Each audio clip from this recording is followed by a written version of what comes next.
Welcome to my channel. Rudrani చేసిన కుట్రను తిప్పికొట్టిన రాజ్ కావ్య. అసలు ఇదంతా ఎలా జరిగిందో ఏం జరిగిందో తెలుసుకోవాలి అంటే ఈ వీడియోను చివరి వరకు స్కిప్ చేయకుండా చూసేయండి. ఇంకా మ్యారేజ్ యానివర్సరీ వేడుకల్లో రాజ్ ఇంకా కావ్య అందరినీ గేమ్స్ ఆడిస్తూ ఉన్నారు. ఇంకా అయితే గేమ్స్ అన్ని అయిపోయిన తర్వాత అపర్ణ సుభాషుల చేత రాజ్ ఇంకా కావ్య అందరూ కేక్ అయితే కట్ చేస్తూ ఉంటారు. ఇంతలో పని మనిషి వచ్చి అందరికి జ్యూసులు తీసుకొస్తుంది. ఇంకా ఒక్కసారిగా పని మనిషి కట్టుకున్న చీరను చూసి రాజ్ ఇంకా కావ్య సుభాషులు ముగ్గురు కూడా చాలా షాక్ అవుతారు. అయితే పొద్దున్న వదిన పని మనిషికి చీర ఇవ్వడం డబ్బులతో పాటు ఇది అన్నయ్య ఇచ్చిన చీర అనమాట అని తనలో తానే అనుకుంటూ ఉంటుంది రుద్రాణి. ఇదే నాకు మంచి టైం. అయితే ఇది పని మనిషి కట్టుకున్న చీర వదినిచ్చిందే అని చెప్పి అందరికీ తెలిసేలా చేస్తే ఇంకా వదిన్ని అందరూ తిడుతూ ఉంటారు. ఇదే నాకు మంచి టైం అని తనలో తానే అనుకుంటూ ఉంటుంది రుద్రాణి. ఇంకా రుద్రాణి అయితే పైకి మాట్లాడుతూ, ఏంటి నువ్వు ఇంత కాస్ట్లీ చీర కట్టావు, ఈ చీర ఎక్కడిది అని అడుగుతుంది రుద్రాణి. పని మనిషి ఏమో అవునమ్మా, ఇవాళ అమ్మగారు పెళ్లి రోజు అంట కదమ్మా, అందుకే నాకు ఈ చీర డబ్బులు కూడా ఇచ్చారమ్మా అని చెప్తుంది పని మనిషి. ఆ మాటతో ఇంకా ఇంట్లో వాళ్ళందరూ కూడా ఒక్కసారిగా షాక్ అవుతారు. ఇంకా సుభాష్ అయితే చాలా ఫీల్ అవుతూ ఉంటాడు. ఇంకా రాజ్ కూడా చాలా బాధపడుతూ ఉంటాడు. ఇంకా కావ్య అయితే తనలో తానే అనుకుంటూ ఉంటుంది, ఆ చీర మావయ్య గారు ఎంతో ఇష్టపడి తీసుకొచ్చారని తెలిసినా సరే ఇంకా పని మనిషికి ఇచ్చేశారు అత్తయ్య గారు. అంటే మావయ్య గారి మీద ఇంకా కోపం తగ్గలేదు అనమాట. ఇంకా నెగిటివ్ ఇంప్రెషనే ఉంది అత్తయ్య గారికి, ఎలా అయినా అది తొలగించాలి అని కావ్య తనలో తానే అనుకుంటూ ఉంటుంది. ఇంకా ఎవరు ఏమీ మాట్లాడరు. వాళ్ళందరూ కూడా ఫుడ్ తినేసి అందరూ ఎవరికి వాళ్ళు వెళ్ళిపోతూ ఉంటారు. రూమ్ లోకి వెళ్ళిన తర్వాత రుద్రాణి ఇంకా రాహుల్ మాట్లాడుకుంటూ ఉంటారు. అదేరా వాళ్ళలో వాళ్ళకున్న యూనిటీ, అది అన్నయ్య ఇచ్చిన చీర అని తెలిసినా గానీ ఎవరు ఏం మాట్లాడలేదు. అదే మనమైతే ఇంకెన్నో అంటారు, వాళ్ళల్లో వాళ్ళు బానే ఉంటారు. అయితే వదినికి ఇంకా కోపం తగ్గలేదని అయితే అర్థమైంది కదా అందరికి. ఇప్పటి నుంచి చెప్తాను వాళ్ళందరి సంగతి అని రుద్రాణి రాహుల్తో చెప్తుంది. ఇంకా రాహుల్ మాట్లాడుతూ అంటుంటాడు, ఏదైనా మమ్మీ, మనం ఈ ఇంట్లో గొడవలు క్రియేట్ చేయాలన్నా ప్రతిదానికి మనం చేసే పనికి ఆ కావ్య అయితే ప్రతిదానికి అడ్డుపడుతూ ఉంటుంది అని రాహుల్ రుద్రాణితో చెప్తూ ఉంటాడు. ఈసారి నేను దాని ఆటలన్నీ తిప్పి కొడతానురా అని రుద్రాణి రాహుల్తో చెప్తుంది. ఇదంతా స్వప్న వినేస్తుంది. మీరు ఇంత కుట్ర పన్నుతున్నారా అని చెప్పి తనలో తానే అనుకుంటుంది స్వప్న. మీ ఇద్దరి సంగతి చెప్తాను, మీకు ఎలా అయితే బుద్ధి చెప్పాలో అలా చెప్తాను అని తనలో తానే అనుకుంటుంది స్వప్న. స్వప్న అయితే కావ్యతో మాట్లాడడానికి ట్రై చేస్తూ ఉంటుంది. ఏమైందక్క, ఏంటి టెన్షన్గా కనిపిస్తున్నావని కావ్య స్వప్నతో అంటుంది.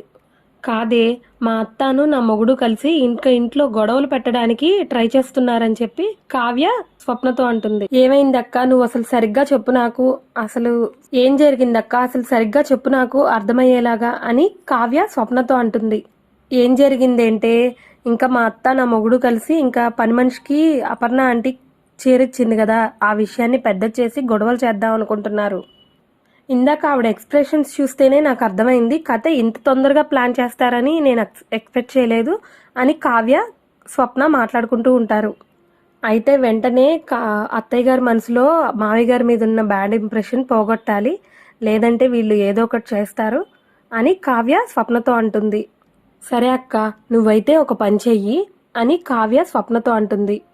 ఇంకా కావ్య అయితే ఆలోచించుకుంటూ సుభాష్ దగ్గరికి అయితే వస్తుంది. ఏంటి మావయ్య గారు, ఏంటండి ఇది, అత్తయ్య గారికి ఇంకా మీ మీద కోపం పోలేదు, మీరు ఏం చేద్దాం అనుకుంటున్నారు. సుభాష్ ఏమీ మాట్లాడకుండా మౌనంగా ఉంటాడు. కానీ కావ్య మాత్రం అడుగుతుంది, ఏం చేద్దాం మావయ్య గారు చెప్పండి, మీరు ఏదన్నా మాట్లాడితేనే నేను ఏదన్నా చేయగలను, ఇలాగే వదిలేస్తే అత్తయ్య గారికి మీ మీద కోపం ఇంకా ఎక్కువైపోతుంది. లేదు మావయ్య గారు, మీరు మాత్రం అత్తయ్య గారితో మాట్లాడకపోతే ఈ విషయం ఇంకా పెద్దదైపోతుంది. అత్తయ్య గారికి మీ మీద ఇంకెప్పటికీ కోపం అనేది తగ్గదు. మీరే ముందడుగు వేసి అత్తయ్య గారితో ఒకసారి మాట్లాడి చూడండి అని కావ్య సుభాష్తో అంటుంది. సుభాష్ అయితే అదే విషయం మీద ఆలోచిస్తూ ఉంటాడు. అదే నేను ఆలోచిస్తున్నానమ్మా కావ్య, నాకు ఏం చేయాలో అర్థం కావట్లేదు. అపర్ణకి నా మీద కోపం పోయేలా లేదు, నేనేం చేయాలా అర్థం కావట్లేదు అని సుభాష్ కావ్యతో అంటున్నాడు.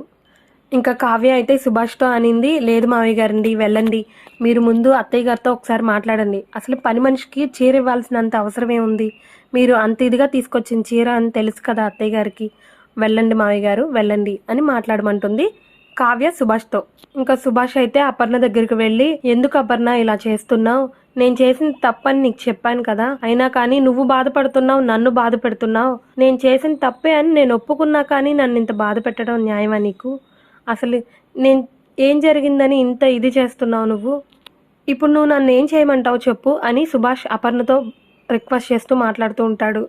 లేదండి, ఈ విషయం మీద మిమ్మల్ని నేను ఎప్పటికీ క్షమించను.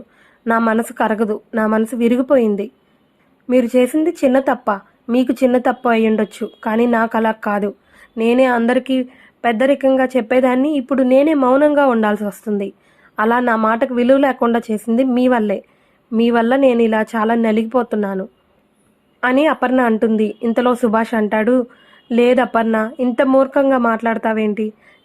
మనుషులు అన్నాక తప్పులు చేయరా ఏంటి? చిన్న తప్పు చేశానని నేనే ఒప్పుకున్నాను కదా, నన్ను క్షమించి ఒక్కసారికి నన్ను క్షమించి అపర్ణ అని బ్రతిమలాడుతున్నాడు సుభాష్. ఇంకా అపర్ణ సుభాష్లు ఇద్దరు మాట్లాడుకుంటుండగా రాజు అయితే ఇంకా లోపలికి వచ్చి, మమ్మీ ఏంటి మమ్మీ ఇదంతా, మీరు ఇంకా ఎంతకాలం బాధపడుతూ ఉంటారు? నువ్వే అర్థం చేసుకోకపోతే ఎలా మమ్మీ? మనుషులు అన్నాక తప్పులు చేయరా, అలా అని క్షమించుకోరా? అర్థం చేసుకో మమ్మీ. నువ్వే ఇంకా డాడ్ని ఇలా చులకనగా చూస్తూ ఉంటే ఇంక ఇంట్లో వాళ్ళందరూ ఎలా చూస్తారు మమ్మీ? వేరే వాళ్ళు అనేది విలువిస్తారా? వదిలేసే మమ్మీ, ప్లీజ్ అర్థం చేసుకో మమ్మీ అని రాజ్ అపర్ణతో అంటూ ఉంటాడు. ఇంకా అపర్ణ అయితే రాజ్ని అంటుంది, ఏమోరా, నువ్వైతే అసలు నన్ను ఈ విషయంలో కన్విన్స్ చేయాలని చూడొద్దు, నాకు చాలా ఇరిటేషన్ వస్తుంది. అలా అని నేను మీ డాడ్ని క్షమించలేను. ఈ విషయంలో నాకు అసలు ఎవరూ సర్ది చెప్పొద్దు, నన్ను వదిలేసేయండి అని ఇరిటేట్ అవుతూ ఉంటుంది రాజ్ మీద. ఇంకా అపర్ణ అయితే రాజ్ని ఇంకా అలా అనగానే రాజ్ అయితే ఇంక బయటకు వెళ్తూ ఉంటాడు. బయట నుంచుని కావ్య అన్నీ వింటూ ఉంటుంది. రాజ్ని ఆపి, ఏంటండి ఇదంతా? అత్తయ్య గారిని మీరు కూడా కన్విన్స్ చేయలేకపోతే ఇంకెలా? అలా అని మావయ్య గారిని అత్తయ్య గారిని ఇలా వదిలేలేం కదా. ఇలా అయితే కష్టమండి, మీరే ఏదో ఒకటి చెయ్యాలి. ఇంకా రుద్రాణి అయితే ఇంకా మావయ్య గారికి అత్తయ్య గారికి మధ్యలో గొడవలు పెంచాలనే చూస్తుంది రుద్రాణి. ఇంకా కావ్య ఇలా రాజుకి చెప్తుంది. ఇంకా రాజు అయితే అక్కడి నుంచి వెళ్ళిపోతాడు. ఇంకా కావ్య మాత్రం తనలో తానే ఆలోచిస్తూ ఉంటుంది. లేదు, అత్తయ్య గారి మనసులో ఎలా అయినా మావయ్య గారి మీద కోపం పోగొట్టాలి, అత్తయ్య గారిని మావయ్య గారిని కలిపి తీరాలి, ఈ విషయం నేను వదిలిపెట్టను అని తనలో తానే అనుకుంటుంది కావ్య. ఇలాంటి మరెన్నో ఇంట్రెస్టింగ్ వీడియోస్ కోసం మా ఛానల్ను సబ్స్క్రైబ్ చేసుకోండి. ఈ వీడియో ఎక్స్ప్లెనేషన్ కనుక మీకు నచ్చినట్లయితే లైక్ చేసి షేర్ చేయండి. Thank you.